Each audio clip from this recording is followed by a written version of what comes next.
To customize Monday.com subitems. Start by understanding what subitems are and how they can enhance your workflow.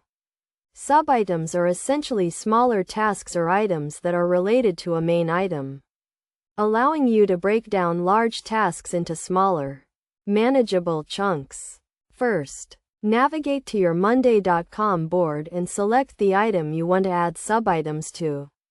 Click on the three-dot menu next to the item name and select Add Subitem. This will create a new subitem underneath the main item. To customize your subitem, click on the subitem text and start typing to edit the name.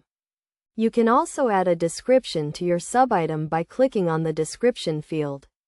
This is useful for adding more context or details about the subitem. Next, you can assign a subitem to a team member by clicking on the person icon and selecting the team member from the drop-down list. You can also set a due date for the subitem by clicking on the calendar icon and selecting a date. To take your subitems to the next level, you can add custom columns to track specific information. For example, you can add a status column to track the progress of the subitem, or a priority column to indicate the level of importance. To add a custom column, click on the plus icon next to the subitem columns and select the column type you want to add. You can then configure the column settings to suit your needs.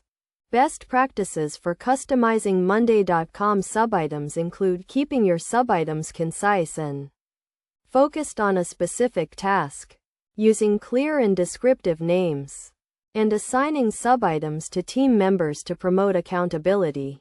By following these steps and best practices, you can effectively customize Monday.com subitems to enhance your workflow and boost productivity. Remember to regularly review and update your subitems to ensure they remain relevant and aligned with your goals.